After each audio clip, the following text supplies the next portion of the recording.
Right? I am who I am because of everyone. Now see, on paper that sounds marvelous, right? Very frou-frou, very trendy, very modern, very collectivist. And as I say, the guy would be turning in his grave, because that's what's happening in today's world. We're dealing with a very much, in fact, you could say that the whole dynamic comes down to the difference between the collective and the individual. And I assume that the people I'm addressing here in the audience today are aware of this, and that you're interested in these particular subjects, and the wider version of alternative research subjects, defines you, or at least it does in my eyes. That you are aware of that and seeking for that level of individualism, separation, because we are now living in a situation where the bricks for the global village are being created. And this may only, millions of people walk past these types of mottos, corporate advertisements every day. And that makes them feel fuzzy and warm subliminally. The subtextual messages behind terms like this make the vast majority of people feel good. And we have philosophers, we have entire philosophies from people like Friedrich Hegel who absolutely concluded. And then people like Sigmund Freud and others, basically confirming it in different language later on, that that's in fact what is going on, that there is no such thing as an individual at all. There may not even be anything as individual consciousness. There's only a social persona or social ego.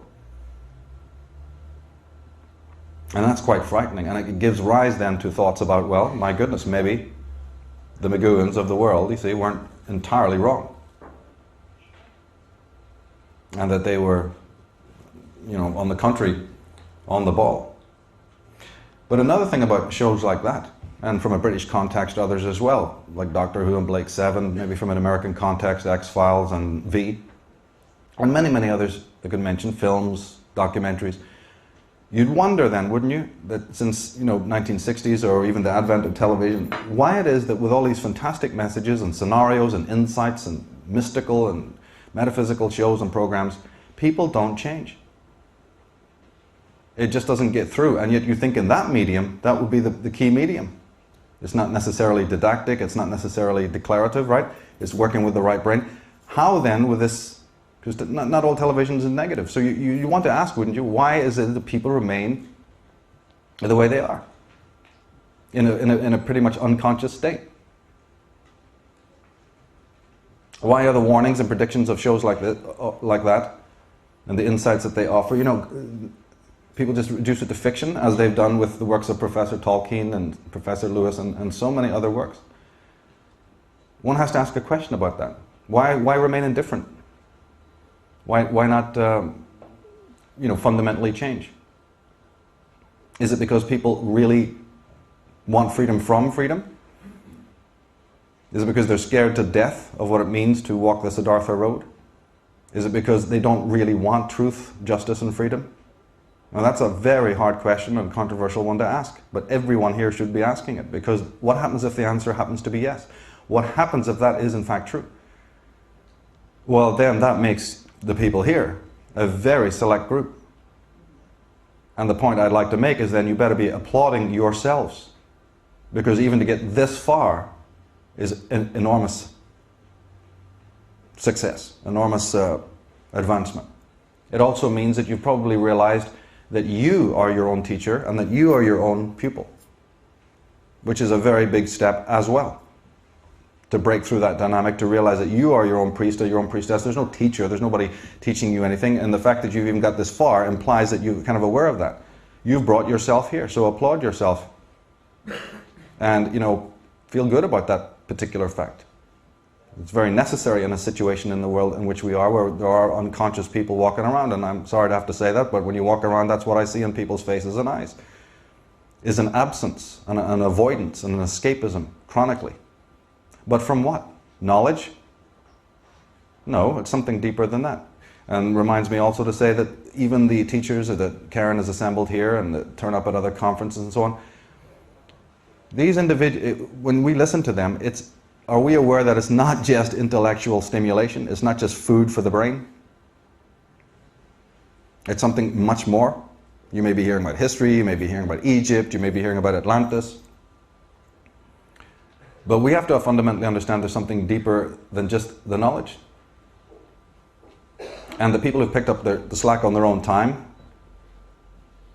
they've been courageous, they've been brave, they've had to face the fact, unlike the masses we're talking about, that maybe it's true that every single thing that they've been taught from day one is lies, is falsehood. I have a quote here from, let me see if I can find it.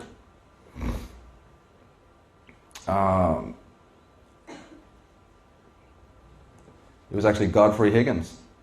Yeah. He was one of the great Victorian scholars, Godfrey Higgins. And he said here that almost all the latter part of my life has been spent unlearning the nonsense I learned in my youth. And that was in the 1900s. So this whole process, that's like almost the first stage, isn't it? That you have to deal with that. You have to have the courage, the mental and intellectual and emotional courage to accept that fact. A lot of people are not going to want to do that. They don't want to have come through and jumped through all the hoops and gone through all of the different academic experiences and learn how to go along to get along and sacrifice just to have merely social and professional approval. They don't want to reach the age of 30 or 40 and then be having to face the fact that maybe everything they know is wrong, or there's a matrix of lies out there, or an architecture of control to keep people in complete complicity and conformity. So again, congratulate yourselves if you've made that transition. But again, that's only part one of the movement. The next one, as I already mentioned, is the state in which you have to dispense basically with external authority. Put no one on a pedestal. In my philosophy, if you put somebody on a pedestal, expect a kick in the face, because that's exactly what you're going to get. In fact, I go further, being basically a sort of disciple of Ayn Rand, I'd say put yourself on a pedestal. If you're going to do that at all, stand up straight. Put yourself there. You are the teacher, you are the shaman, you are the creator, co-creator. And then probably the most important point of all is that we must understand that, okay, there's a nice infatuation with all of these subjects, it's just wonderful. And we know now that Discovery Channel, History Channel, and all sorts of mainstream things are co-opting a lot of this information. I was just in a bookstore again, I think it was Waterstones, down in the basement. You should go there. And you should, go there with objective eyes. And now you will see, a lot of books debunking history, the lies of history, and so on. Again, co-opting a lot of what has been going on in the alternative movement. They're not doing the same work, and they're not, when they debunk a particular aspect of history, of course, they're weak. They're not really offering the true solutions. In fact, some of them are doing worse. They're offering one set of lies, they're replacing one set of lies with another. But just the very fact that these kinds of books are now appearing shows you that there is a sea change taking place in the world. And therefore, even though that's all intriguing and everything, and it's infatuating, and there's more knowledge now than there ever has been before, and also the medium of gaining that knowledge is new. Now we have the internet, we have television, and all sorts of other electronic means of gathering incredible knowledge. But even though that is the case, one must never lose sight, at least in my work, because I never stopped talking about consciousness and the war on consciousness, is that basically everything that you hear today and during the weekend here is absolutely ultimately about yourself. Because whether you realize it or not, and maybe this is what should be your homework for the weekend, if you don't mind me saying that, and that is to contemplate deeply on the fact that everything that you hear of this kind of subject matter is testament to the fact that you are now on holy ground. Probably the only holy ground that exists, because that doesn't lie with the religions of the world. That's part of that matrix of control, to make sure that you just don't have an understanding of selfhood. This knowledge that immediately, if you call it occult, if you permit me to use that word, and all I mean is esoteric, it is occult because it is actually sacred. And it's sacred because it has to do with your selfhood. In the early stages, you don't know that. It's intriguing. It's read this, read that, and pick up the sound bites and go from there. In the early stages, of course, one will not understand that. But the more mature person as they develop and they start asking these questions, and as they also start realizing how much they have to sacrifice in daily life to permit themselves to study this because of all of the backlashing and all of the resistance from family members and society. As you start to mature in the subject, you'll suddenly start to question, why do I even bothering with this? And it's at that point that maybe that voice will speak to you and say, oh, but this is about your self-discovery. It's not just food for the mind, food for the brain. This is of paramount importance. Because in my work specifically, everything, the prime datum is consciousness. And if that doesn't change, then you may run around, forever like the Keystone Cops trying to make political and social change, and it will never happen. And I think that's also one of the reasons why people can't do that. It's one of the reasons why we see this escapism, because walking the Siddhartha road of selfhood is probably one of the hardest things you could possibly do. Self-work or soul work. And also don't forget that if it is true what I'm saying, that ultimately, although you're not in a physical church or a physical shrine or a physical ashram, by studying this material, you with it, when you read the works of the great minds throughout the history of the world, you are now, whether you like it or not, on holy ground. That means, does it not, that you have to have a different sense of gratitude and reverence then. And that, again, is the dividing line between people who can't pull that off. They're not aware of it. And so they're reading the sacred knowledge and they're studying the sacred knowledge, but slowly, slowly, slowly, the tests are going to come, and then they're not going to be able to go any further. Because to open the door on this Siddhartha road is the reverence. The reverence is the thing that unlocks the door. And if you don't have it, eventually you will not be able to go any further. Which I've seen in my own life has happened with people. Because in this game, we don't need to be worrying about CCTV cameras and surveillance from, Big Brother. We need to be worrying about a higher form of surveillance. The surveillance of one's own higher self. That's what we really need to be aware of. Not in some negative way, of course. But very conscious that this is a very living and real and vital thing that has to do with your real purpose on this planet, your dharma. And one should never lose sight of that. And maybe over the time when we're listening to the scholars here, we should always bear that in mind. Because remember, in ancient days, Celtic mythology is full of it. So is most of the mythologies of the world. There were tests. There were trials. Read about King Arthur and any of the myths of the world, particularly the Celtic legends, they're full of it. But even today in various Eastern religions, in Taoism, right, Zen Buddhism, there's enormous tests and trials.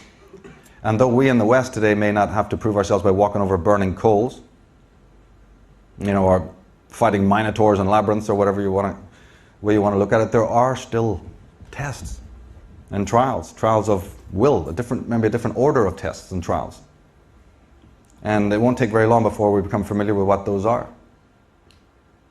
And hopefully those will also be pointers that let you know that it's about selfhood. Why do you think it is, for instance, that the Freemasonic orders, and I include Knights Templars and Rosicrucians and all of these kinds of people, why do you think they have their hierarchies? Because they know exactly what I'm talking about. First, they have a certain tacit respect for history. That's one thing you must give them. They are preservers of ancient gnosis and knowledge. But the other one is that they understand that you just can't take the mugger off the street. And just allow them access, you see, to sacred knowledge. And in one way that's understandable. Of course, they take it too far. And they lose sight of the fact that all this knowledge is actually in the keeping of all humanity. It's not for an elect or specific group in that obvious way.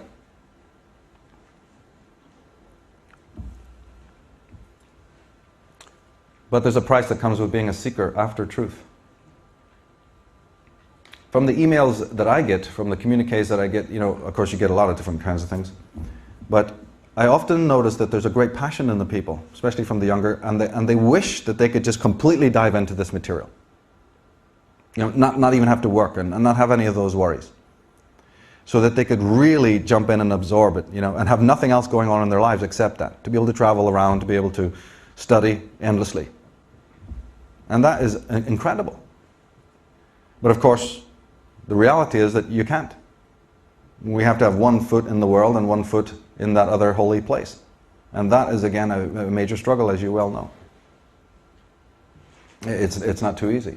And if I was to make this into a sermon, I would probably begin it by saying, let's be grateful for what we're about to receive. But of course, I'll not do that on you. It's not a sermon. It's just a simple, actually, acknowledgement of, again, your own exceptionality in a way. And it's a way of me saying, welcome to these things. Because I know that probably friends or even yourselves Probably even decided, should I go, should I not?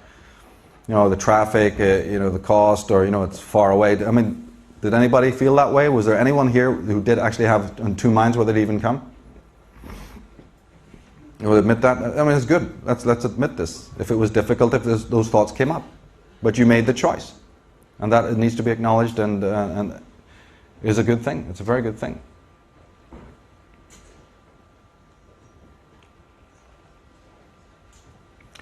And I think the last thing I'll say before we move on, I won't take up too much of your time here, is that probably because of religion and just the entire matrix of confusion and lies and trickery that we've got in the world today, we probably do in fact have a very misgiven understanding of what is the self and what is the soul. So my parting words to you would be, maybe we need to completely burn down, deconstruct all the ideas that we have about the soul.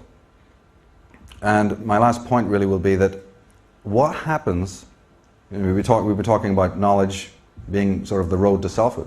What happens if the self and the soul is, as the psychologist Thomas Saz said, not something you find and not something that you've been given, but something that you create here in this world, now, in this life, through your experience? Now that gives a lot of pause, because what happens if that is the case? That you're not already born with what we call soul. Maybe that's lies, more deception. But that you have to create it while you're here, through your experience. Look at the responsibility that comes with that. One person may have gratitude and reverence towards that and take on the work. Another person may be deadly afraid to do that. And does that not explain then, perhaps, the addiction and the escapism and the avoidance and all the other sorts of nonsense that you see in the world? If this in fact turns out to be the case. That not only is this sort of interest in these alternative subjects about selfhood, but it might even be even more important than that. You might be in the very process of creating your soul, your spirit, your sense of selfhood. There's people in the gulags who will confirm exactly what I've said, so I know I'm on strong ground here. And I have deconstructed all those other models. And I don't believe them anymore. And so this then becomes a tremendous, study, an amazing thing. And that's why with that comes an optimism and a gratitude and a reverence and a feeling that this matters. It's very, very vital. It's very, very important. Because to not do it is to not only enslave yourself, it's to enslave the entire world, which is what I think Patrick McGowan was really trying to say. And when it comes to his wonderful book, one might really question, as I've done, what is the greatest one-liner in that book? There are so many. I'm not a number, I'm a free man. Can I see a larger map? No. This is all you get, the village. Or was that other one? Questions are a burden and answers a prison for oneself. Or who is number one? What's subtextually behind that? Who is number one? Is number one an external, all-seeing presence? Or is number one about selfhood? What was he talking about in the first and last episode of that? Was it an indication of that he had brought all of this into existence? He was in fact number one? Is it, we're all pawns, my dear? And we are literally just that and have no free will whatsoever. We're just doomed to follow the collective, like you saw, this statement, that's it. That's all, you should be secure. That's enough, that makes you secure. Or is it that famous line, I will not be pushed, filed, stamped, indexed, briefed, debriefed, or numbered? My life is my own. And my personal favorite is everyone votes for a dictator. But anyway, I'd like to finish with a quote from Karen's wonderful book. And forgive me if you've heard this before. I just think it needs to be reread. And it's from Aldous Huxley, from Brave New World Revisited, and it's this. It is perfectly possible for a man to be out of prison, and yet not free, to be under no physical constraint, and yet to be a psychological captive, compelled to think, feel, and act as the representatives of the national state or of some private interest within the nation wants him to think, feel, and act. The nature of psychological compulsion is such that those who act under it or under constraint remain under the impression that they are acting on their own initiative. The victim of mind manipulation does not know that he is a victim. To him, the walls of his prison are invisible, and he believes himself to be free. That he is not free is apparent only to other people, because his servitude is strictly objective. Anyway, again, thanks for being here and thanks for listening. I hope you enjoy the conference. Order followers will perform actions that they have been commanded to perform without determining the morality of that action for themselves, then by definition, they cannot be truly good people, regardless of their so-called intentions. By definition, if you are following orders, you cannot be exercising conscience. And that is the hallmark of what a true good person is. The willful exercise of conscience, the knowledge of the objective difference between right and wrong behavior under natural law. And its exercise is willfully choosing the right action over the wrong action. Order followers do not do that step. They do not do that filtration process of weighing the action against natural law. It's called moral judgment, moral decision making. They say, the law says this, I've been ordered to execute this law, or to uphold this law, or to enforce this law by the politician who signs my paycheck, and therefore I'm going to do that action that I've been commanded to do. By definition, that's what they do. That is the definition of their job. If they don't do that, they don't do that job anymore. They'll be fired from that job.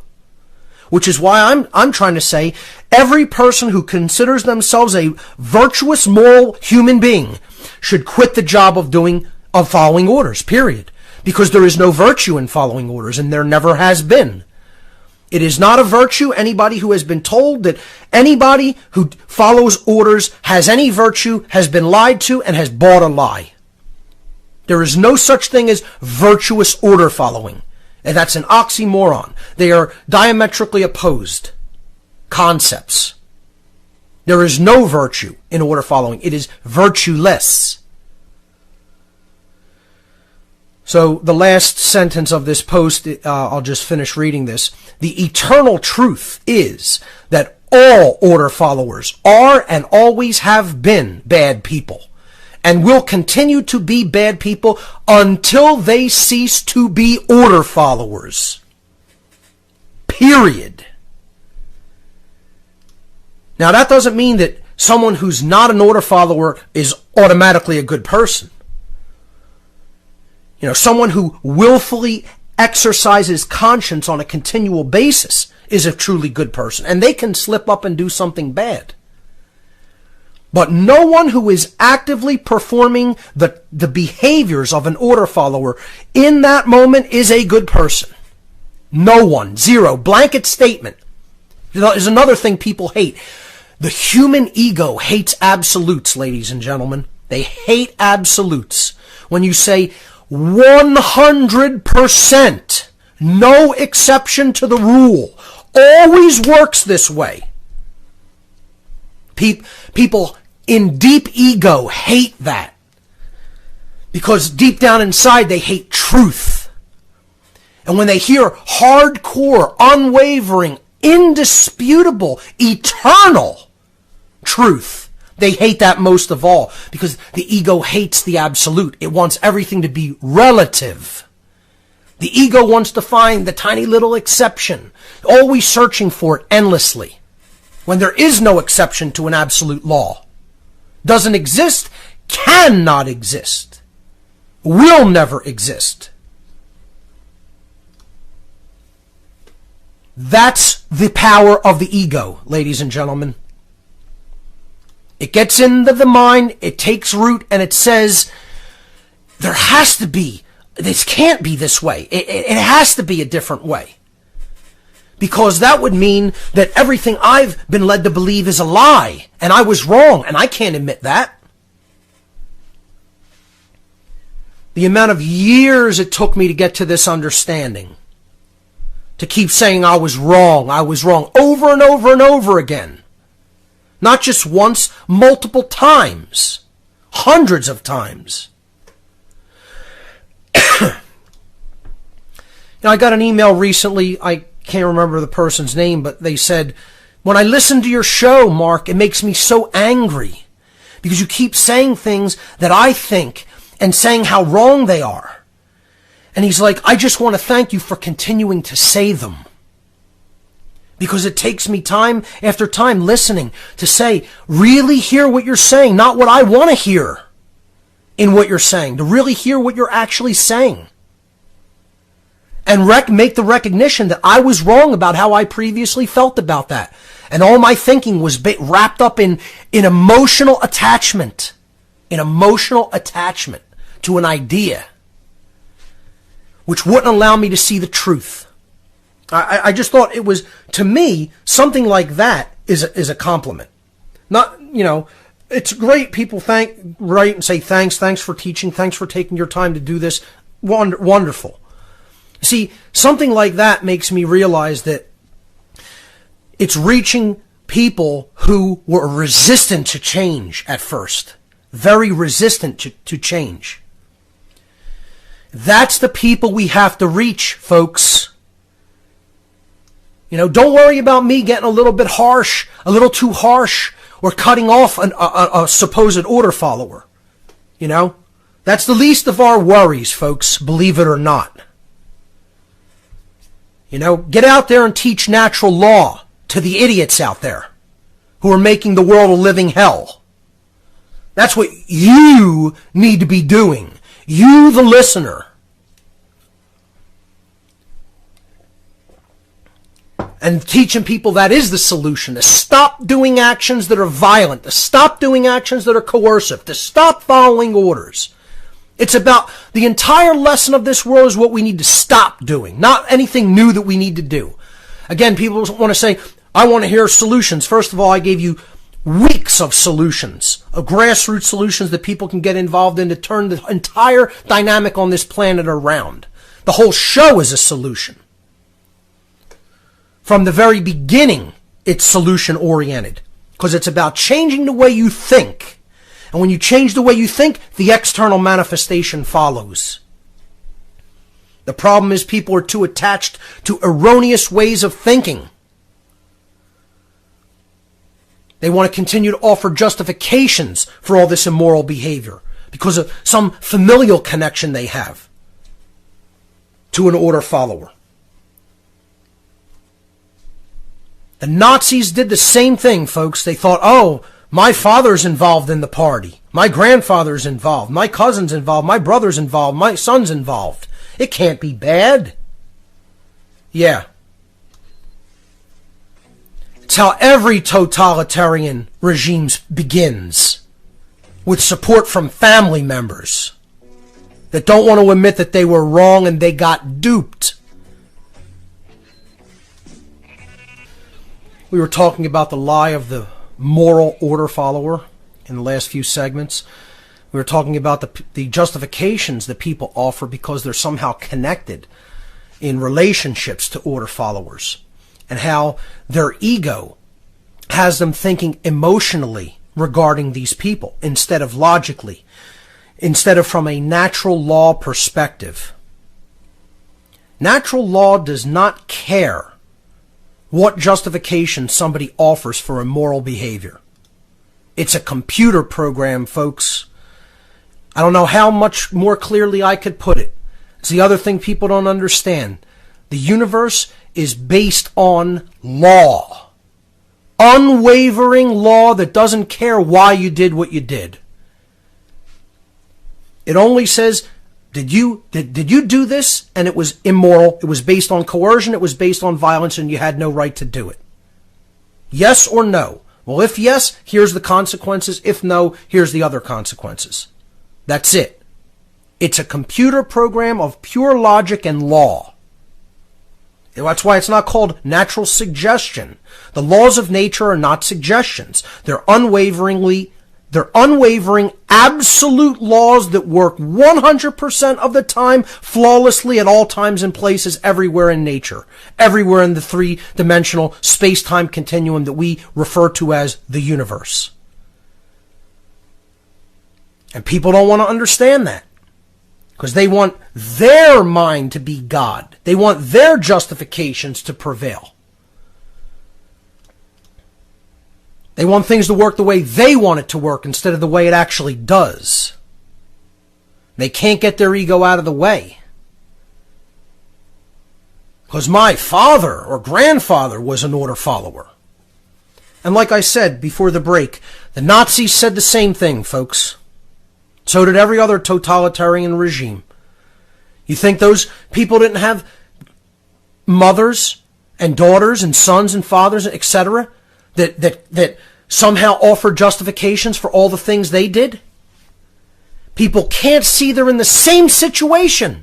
You're in no different situation than that. As a matter of fact, it's a continuation of the same people from the Prussian schooling system that became the Nazis in Germany, that came over here as part of Paperclip and settled on throughout the whole United States. Tens of thousands of Nazis being brought in to avoid war crime tribunals, so they would come to work for this sick criminal government. The OSS, which subsequently became the CIA, brought all these thousands of Nazis over here to work for us. And they settle in major cities in the United States, and we wonder why they're taken over by total draconian Nazi and communist laws. Same thing happened with the communists. Came over and exported their whole outcome-based education system over here. The Frankfurt School and Antonio Gramsci. His plan, the long march through the institutions. We think we've defeated these regimes of Nazism and communism. They shook hands behind our back and said we're taking America down together. We're going to crush their cultural institutions. We're going to make them immoral. We're going to drive a wedge between the sexes. Break up the family dynamic so we can get the children in the government indoctrination centers. Pollute their minds with collectivist propaganda nonsense. And people are too stupid to see the plan. They're too stupid to see it because it's a chess game that they're playing. And we're not even playing checkers. It's too psychologically sophisticated from a perspective of mind control for most punked idiots out there to figure out. Because they don't read. They have no long view of history. And they're still out there making excuses and justifications for murderers. Which brings me to the images I want to go through for tonight's show. Image number 4 with this podcast / radio show is showing a so-called rally that police and their family members had outside of City Hall in New York City. And they are wearing t-shirts that say, "I can breathe. I can breathe." The disgraceful nerve of these human vermin. Please scratch that. Take the word human out of there. They're just vermin. These are verminous scum whose mothers didn't raise them, whose fathers didn't raise them. Absolute trash. And I'd say it right to their face. And so should anybody that sees any part of this dynamic supporting a murderer. Images 4 and 5 show these Nazis wearing these shirts. Because that's what they are. Nazis. You want to take a look at what a modern Nazi looks like? Images 4 and 5, they're right there. And 6 and 7 show it too. We'll get to that though. Mocking Eric Garner, who was choked to death for selling loose cigarettes. You know, that warrants you getting choked to death in modern USSA, in the United Socialist States of America. You know, it doesn't make a difference whether you're talking about the National Socialist kind or the Nazi variant of socialism, or the International Socialist kind, which is worldwide communism. They ultimately work through the same methodologies. It's ultimately the same system when you strip it down. No different. People who think that it's different are just idiots who don't read books, who don't understand that these systems are basically the same thing. It's all about just total control. They think Nazism or fascism, you know, is so different than communism when it's the exact same thing. It's all based on socialism. You know, it's just the only difference is in how we're going to divvy up these resources for ourselves. We are watching the organized degeneration and collapse of the human community as it has existed for thousands of years upon this small planet. And the social engineers believe they have a method to their madness that they're going to channel the collapse of society and even augment it so that they can consolidate control, but it's clear that they are not escaping the blowback from their intensification of worldwide problems. We're going to be live here for the next 3 hours on this live Monday edition. When Max Kaiser was in studio with us a week and a half ago in London, there in my hotel room from our makeshift studio, he said, see, this is the collapse that I was talking about, but it's coming a month and a half after I said it would. He said late April, now it's mid-June. And he said that in early June. In fact, the day Bilderberg kicked off, June 6th. And then I was sitting there for about an hour this morning watching CNBC just to see what they were telegraphing to the public.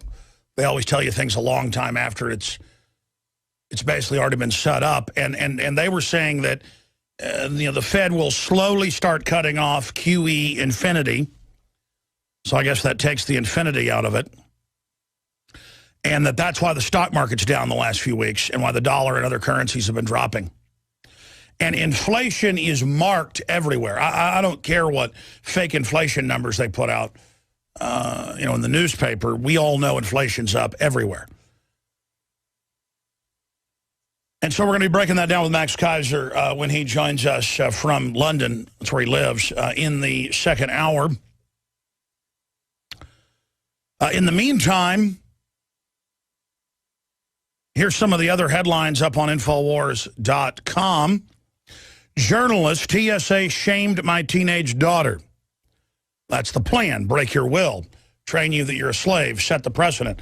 Russian tycoon predicts immortality within 25 years. That's what they're going for. Doesn't mean they're going to get it. 14-year-old faces year in jail over pro-gun T-shirt. They say the shirt is terroristic threat. It's an NRA, defend your rights, is what the shirt says.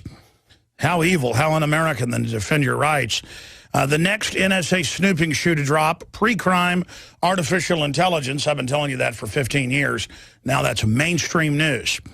In fact, I have a case of a guy on Twitter, well-known writer, said nothing threatening to Obama. Secret Service came, intimidated him into signing a release to get his mental records. And the guy went along with it. I'm going to get him on the show. But, I mean, show up here and try to make me sign something, and you're going to be told to go to North Korea, which might as well be hell. So I know you're trying to make it hell, but we're trying as best we can to stop that. I mean, I really care about the future. I really care about my children. I really care about your children. California's put it on the books. They can have 1,000 times the Roundup Ready chemical, glyphosate, in your water. You understand at 1/1000th of that level, it massively increases cancer across the board in major studies. We're going to be getting to that. Now just think about it. They're killing us. And all the yuppies will do is laugh about it, even as they're dying. It's like, it's fun. It's fun. It's fun. We'll be right back, ladies and gentlemen, with the latest on the establishment's plunging poll numbers, the economy, what's happening with Saudi Arabia, giving missiles to Al-Qaeda, and more. Now you can watch Alex Jones live at Infowars.com/show. You'll find links to all of our content there and a free 15-day trial for Prison Planet TV. You can also browse the network, the InfoWars Nightly News, and over 60 movies and documentaries all together in one place. You can watch the Alex Jones radio show live as it happened. So check it out, Infowars.com/show.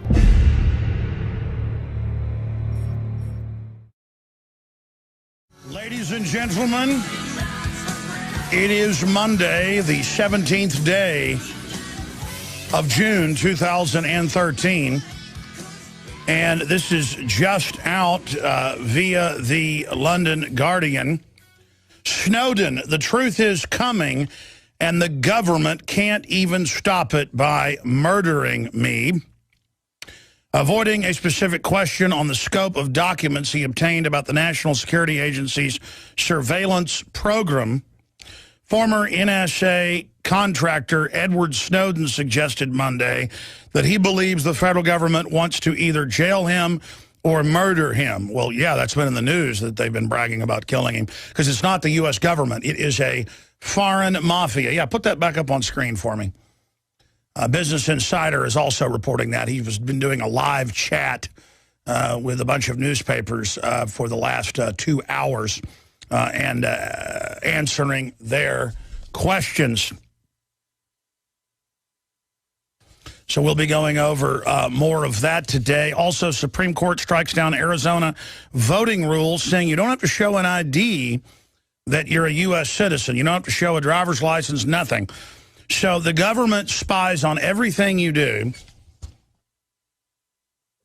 but when you go to vote, you don't have to show any ID that you're even who you say you are.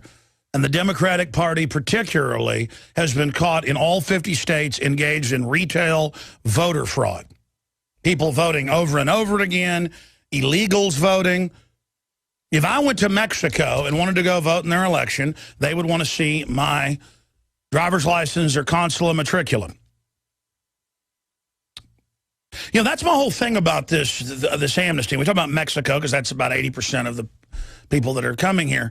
I can't go to Mexico with my wife pregnant, walk in, have the baby, have it all paid for, and my kid is a citizen. If I'm caught illegally in Mexico, I'm going to spend 6 months hard labor. That's on record.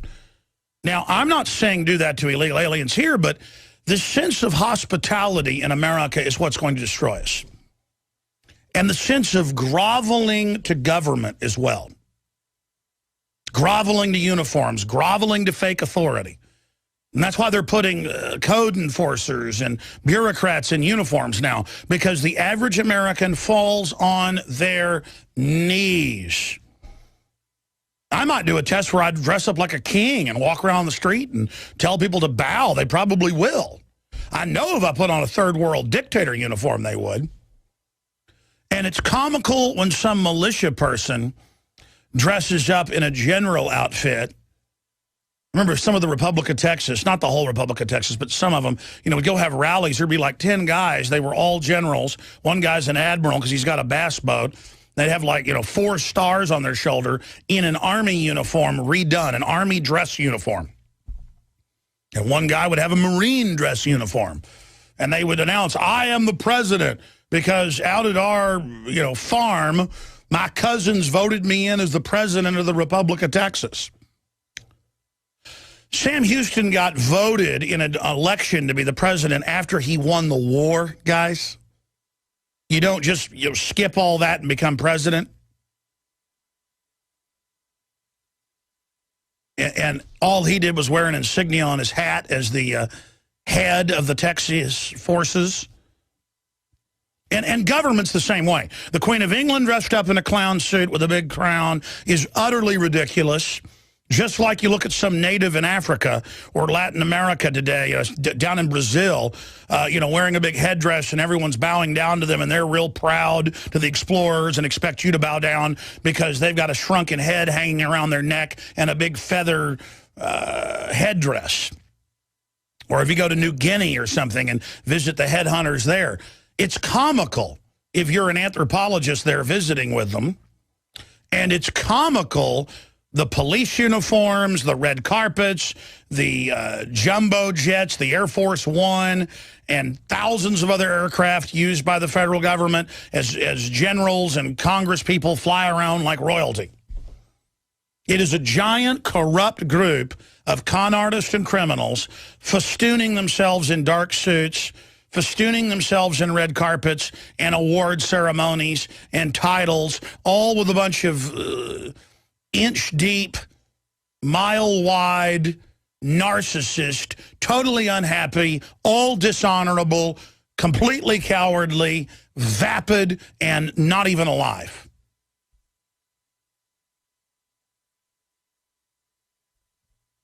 And that's why if you're watching me on TV today, not just listening on the radio listeners can go to Infowars.com/show. We now offer the daytime radio show for everybody as a service against the New World Order at Infowars.com/show. The archives of all the films, the high-def version of the show, the nightly news, everything else is on prisonplanet.tv. But if you go there, you'll notice that I am wearing a black sports jacket and a camouflage dress shirt. And I did that just to illustrate this point today.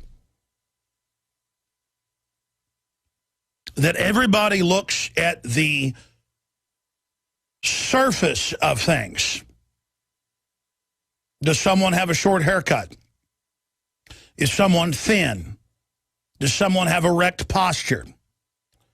Are they wearing a nice jacket? Is the cut of the jacket well done? The tailoring? Does the shirt look clean and properly starched? Is the tie well appointed? And then off of that, and they've done criminology studies where women will get in the car with a sharp-dressed man, even though he's a serial killer, or the person is doing a criminology test playing the part of a serial killer. But if you put a billionaire in a dirty T-shirt and shorts, no one will get in the car with him. And as a society, we have gotten in the car with predatory, out-of-control parasites who don't just not care about us, they hate us. And I'm going to get into some of that today to understand why we've gotten to this point. And so now on the video of this will undoubtedly get posted on YouTube and Daily Motion and everywhere, you will see the majority of the comments, even though I've explained all this, about is it good fashion taste to wear a camouflage shirt with a black sports jacket. Just like if guys, you dig around under my desk here, I think there's a container right there with some of my sunglasses. Thank you. If I was to put sunglasses on top of it, people would all tune in and ask, why is he wearing sunglasses? See, everything is about surface. Everything is about what is on the surface, and that's how it is. That's how it is throughout history. That's cool, don't worry about it. I just had the wild hair to wear sunglasses and kind of take the metaphor to the next level, or the illustration to the next level. And then you come to the realization, these aren't mine, who knows if they fit. Kind of like Agent Smith Matrix classes. You come to the realization that that's what people are into. And they want the surface. They want the illusion over the reality. They've been trained, especially by television, that that's all that matters. And that's something that the most gutter rock and roll stars or hip-hop rap people get. Have a bunch of women in bikinis jumping around in front of a mansion at a pool wear a bunch of gold around your neck, wear a crown on your head, and everyone will bow down to you. And that's actually true. The police will bow down to you. The bureaucrats will bow down to you. The whole culture will bow down to you because you're saying, I'm somebody. And within that lie, they can sell you tyranny. More than 80 years ago, Edward Bernays, head of the Department of War, Psychological Warfare Division, and top consultant to all of the Fortune top 100 companies at the time, he came out and said, you know, we've got to take burgeoning Hollywood and we've got to merge it. He said this in the 30s. We've got to merge it with red carpet events with politicians to make them celebrities and to shift debate away from issues and facts to how someone's suit or tie looks. And they did that. And this had gone on before for thousands of years. I mean, the Rough Riders met down at the Minger Hotel in San Antonio, Teddy Roosevelt, and they said, we'll get photographers and illustrators out there, and we've got Hearst Publishing behind us, the big newspaper chain owned by a big robber baron, coal robber baron, William Randolph Hearst, and we'll ride up San Juan Hill. There'll be no one there fighting us, and then we'll report atrocities like babies in incubators and Gaddafi raping women with Viagra. It doesn't matter if it's not true. And we will announce that we have defeated the Spanish, and we'll have some other events, blowing up the Maine, a false flag in 1898, and then we'll take the entire Pacific Ocean from the Spanish. And so that's just how things are done. But you've got a general public not even aware that that's going on. And I guess we're all slaves to it. Because I guess I do wear a sports jacket. I'm building a more fancy studio, all because that will get the sheeple to pay more attention, and then maybe from that platform, I can get them out of their trance. Because let me explain to you what's really going on past all the hype and all the glitter and all the glamour. You are being murdered slowly, and I'm going to tell you about that when we come back. What we can do when we open ourselves to going where the flow of life is taking us is we can join the adventure. What's happening now? What's happening next? Isn't this wonderful? Instead of trying to have a preconceived idea that's immovable. Another thing that gives us our freedom back is taking responsibility for our lives. My goodness me, we don't like doing that. As Carl Jung said, people will do anything, no matter how absurd, in order to avoid facing their own soul. What people don't like doing is saying, I'm responsible for my life. I might not like what's happening, but I have to take responsibility for it. Because what that's saying is, I'm taking responsibility for what's happening in my life, and you know why? Because I have control over my life. And therefore, I can take responsibility for this thing I don't like, and I can make it into something I do like. What we're saying when we're trying to blame everybody for what's happening to us, including the control system, by the way, because the control system can only control because we allow it. We're responsible, really. When we say, you're responsible for what's happening in my life, and you're responsible, and that what you did in 1952, that's what happened, you're responsible for what's happened to me since, what we're saying very clearly is, I have no power. I have no power over my life. External people and influences do. And therefore, we live lives of powerlessness. Taking responsibility for what's happening to us, instead of saying it's all your fault to everything that happens in our life, is not weakness, it's the ultimate strength. It's saying, I have power over my life, so I'm responsible for creating this and drawing it into my life. I then have the power to change it. And we ask this question, why me? Why is it happening to me? It's a good question. Why? Why is it happening to you and not to someone else? Like I say, we draw in people, places, jobs, and locations, energy fields that sync with what we're putting out. And therefore, we attract things into our lives. There's no such thing as good luck or bad luck. Only what we draw in and what we don't draw in. What we create into our lives and what we don't. So, why me? Well, that's the question. Why you? Because it was our choice to come into this reality at this time. There's nobody on another dimension with an AK-47 saying to consciousness, get in that body or I shoot. So why are we here now? It's like the Oracle said in the Matrix movie to Neo, you've already made the choice. Now you have to understand it. You didn't come here to make the choice, you've already made it. You're here to try to understand why you made it. As I was told through that psychic 20 years ago, arduous seeking is not necessary. The path is already mapped out. You only have to follow the clues. We are guiding you along a set path. And the clues are the language of life. Where are the coincidences and the flows and the synchronicity taking you, and where are they not? Well, just go with where they're taking you, and bingo, they'll take you somewhere.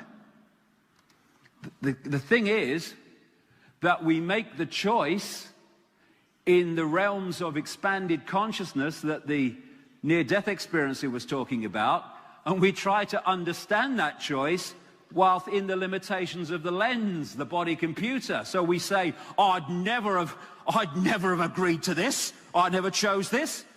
Well, actually, you didn't choose that at that level of awareness that's saying you wouldn't choose it. A much more expanded level of you chose it. Now you have to understand why you chose it and get from it what you've come to get from it. So collectively, why us? Why are we here and not other expressions of consciousness in this world called humans at the time that all this is going on? Same answer. You've already made the choice. Now you have to understand it. You didn't come here to make the choice. You've already made it. You're here to try to understand why you made it. Why are we here? Well, we're here, and the same point applies, of course. We made the choice to be here, collectively and individually, from that state of awareness, and we try to understand it from this state of awareness. And that's why the more we expand our consciousness while in the body, the more we start to understand why we made the choice, because we're starting to connect to that level that made the choice.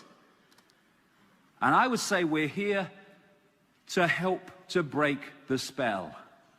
And on another level, we're here to experience this extraordinary time of epoch change. And within the virtual reality game, we're here to break the spell of programmed humanity and change the nature of the experience here in what we call Earth. And we're here to do it. I don't care if you sweep the streets or you work for the government. We're all here at this time because we chose to be here. And in this period coming up, as the control system throws its last desperate effort to hold on to its power, it will seem for a few years that it's actually getting more control, but it's the death throes. It will be a mistaken view that it's getting more power. It just appears to be. It's desperately trying to hold on to a control that is in the process of being removed. And in this period, we're going to face everything you can think of, everything they can think of to destabilize us emotionally and in all the other ways, whether it's vaccines, economic crashes, conflicts, whatever. And if we fall in this period into mind perception and five sense perception, it's going to be a very challenging time in this next little period as we go through this change. If we can hold the fact that we are consciousness having an experience, then going through these challenges is going to be far easier. There's a great line of freedom's just another word for nothing left to lose. So many people are not free because they have something to lose, or they think they have. They have a big house, they have money or power or prestige. And because they fear losing that, they don't have the freedom to be themselves because they're fearful that they will lose it if they upset certain people by expressing what they really think, as opposed to being a clone of the people they're frightened of upsetting. And there's this proverb that says, just when the caterpillar thought life was over, it became a butterfly. And that's where we are in humanity now. We're breaking out of the caterpillar period, and we are starting to fly, symbolically, as we expand our awareness to realize who we really are. And I would emphasize this. It's not that this control system and this reptilian element or any of it is all-powerful or omnipotent. They're not.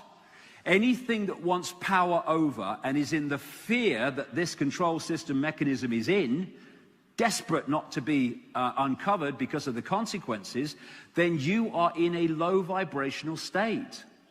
You have a limitation of how far you can get out and connect with higher levels of perception, awareness, and potential. For that state of being to control humanity, they have to put humanity in a lower state of awareness than they're in. It's not that they're omnipotent and all-powerful and all-knowing. Are you kidding? Nothing that's all-knowing wants to do what they're doing.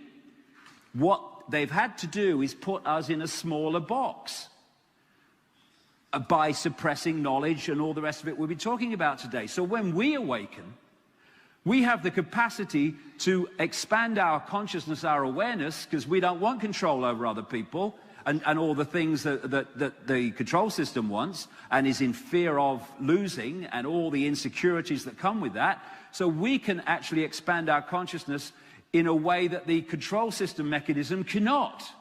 We can access levels of awareness, perception, understanding, insight, inspiration that they can't. And it's a real testament to our true nature of the amazing lengths they have to go to keep us under control, especially in this period as we're awakening. Our the natural state of a ball in a tank of water is to float on the top. To put it in an unnatural state, you have to push it down and hold it at the bottom. You can't then let go because it's boom in its natural state immediately. You have to hold it down there. Our natural state is infinite awareness. And so to hold us symbolically at the bottom of the tank, they're having to throw everything at us. Look at it. Programming through words, programming through education, programming and manipulation through food, through drink, increasingly chemtrails, HAARP, all the amazing explosion of things to hold us in an unnatural state.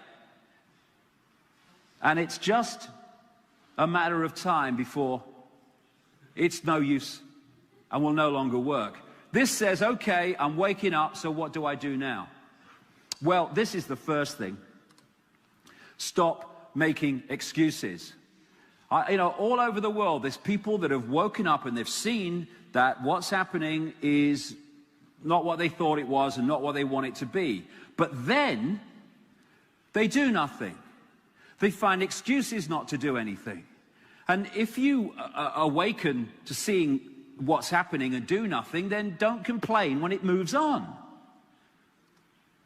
It's like I find, the forums on the internet, there's some great work done on forums in terms of exchanging information. And on YouTube, there's some wonderful people around the world that put these packages together of interviews by people like me and others who are explaining it, and they put pictures to them and they put them out. And it's wonderful what they do to put these packages on different subjects for people and introduce them to the subject for the first time. But then you see people on conspiracy website forums who they can see what's going on to an extent, otherwise they wouldn't be there. But what do? They just hurl abuse at each other all day. It's like, okay, you know what's going on to an extent. What are you doing to make a difference? Well, I'll go on the forum under my login name, Bong Bong, and I'll say what I think. Bong Bong, yes, Bong Bong postings. I'm very famous on the forum. What do you mean you're very famous? Bong Bong doesn't exist. Why don't you use your own name, go out there under your own name and speak your truth? Well, I find that if you use your own name, people tend to know who you are. Exactly. And then somewhere else on the World Wide Web is another warrior stirring. I see that Bong Bong's at it again. I'm going to go on the forum under my login name, WooWoo2. Somebody already had woo-woo. And I'm going to give that Bong Bong a piece of my mind. Well, you can't give him a piece of something you don't have, mate, please. I mean, let's be fair. But you see this all the time on the internet. People just hurling abuse. I know more about this, I know more about 9/11 than you do. Tosser, idiot, Pratt, and all this business. And the control system moves on.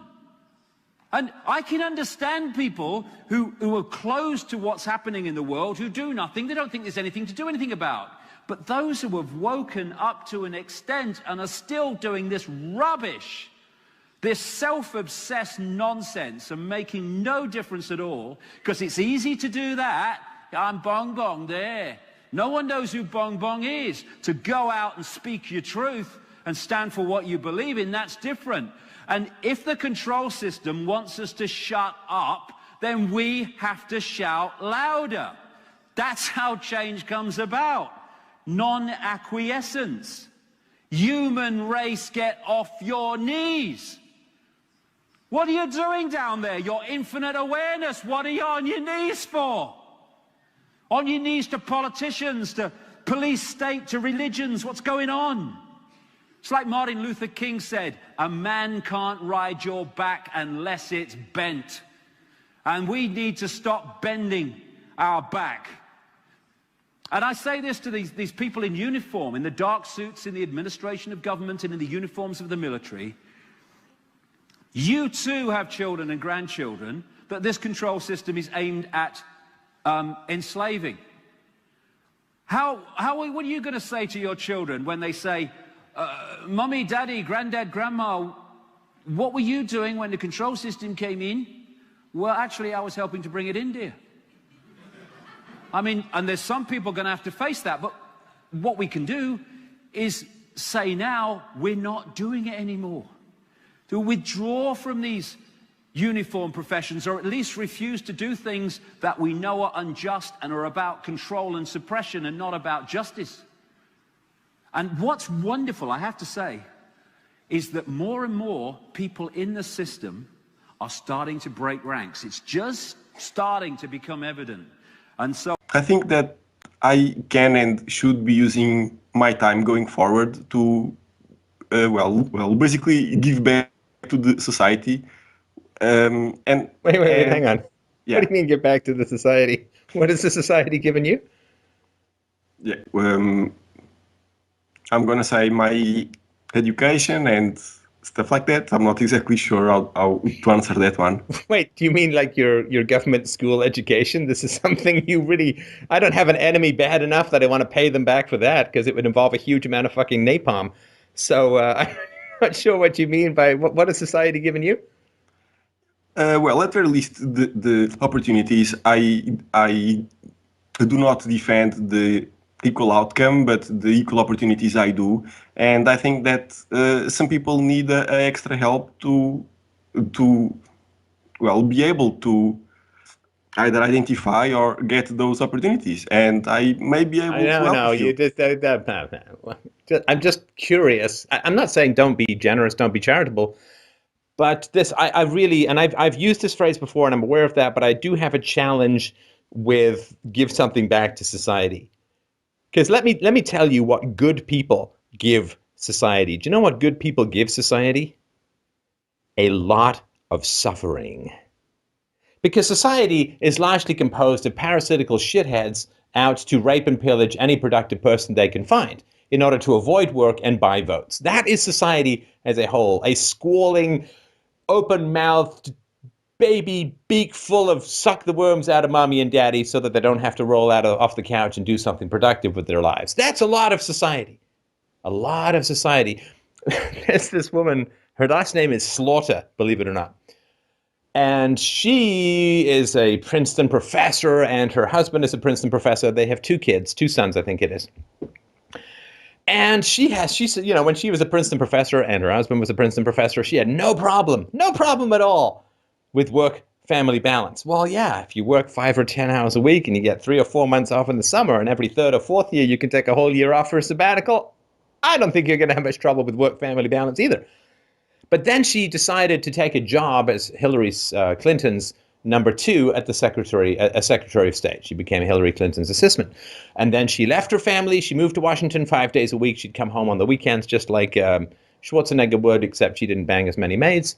And she was away, and she signed a 2-year contract. And during that 2-year contract, her eldest son kind of went off the rails, started hanging out with the bad club, had real problems at school. I think he ended up on drugs because she wasn't around. And then she now written a book, basically. She wrote an article that said, women can't have it all. It's like, yes, princess, welcome to the world of men. Men can't have it all, and we've known that for about as long as there have been testicles hanging there obscuring the view of short people in the world.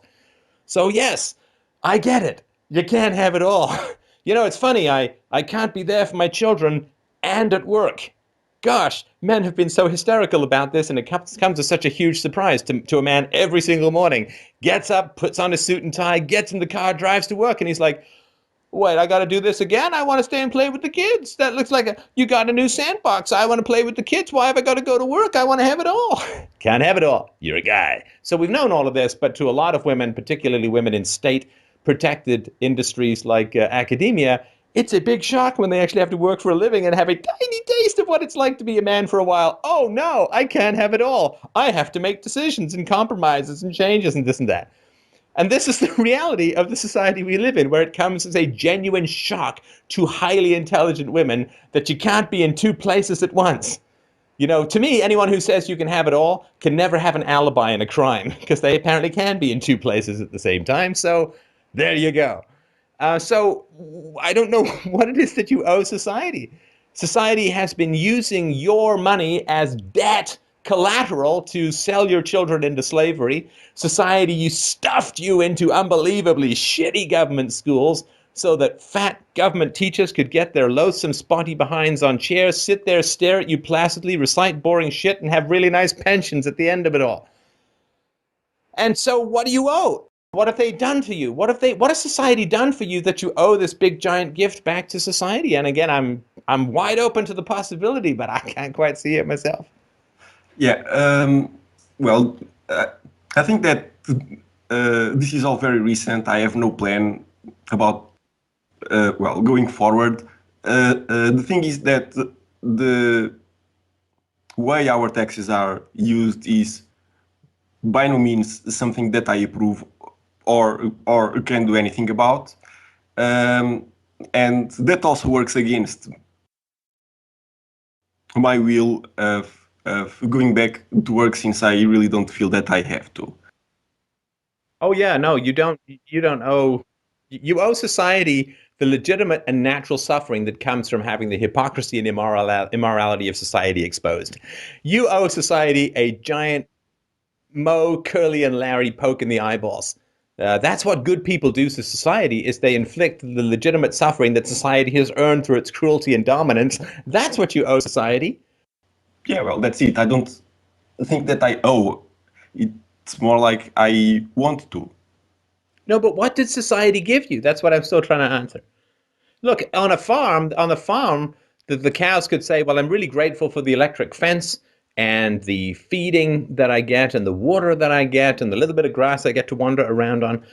I'm incredibly grateful for all of that, to which I'd say, you shouldn't be, because these things are only given to you so that you will provide meat and milk to the farmer. You say, well, I had these opportunities, economic opportunities to make some money.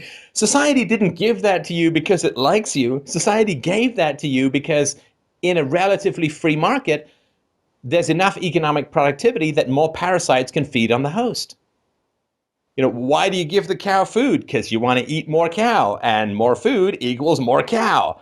So the idea that society gave you these liberties because they just love you so much and want you to be free and productive and happy is nonsense. They gave you these liberties and gave you this, quote, education so that you could make more money for them to sell your votes and sell your children. Yeah, I agree.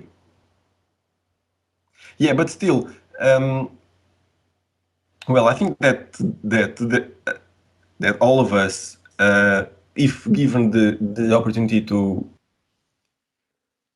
yeah, well, give back the. No, it's back to where we started.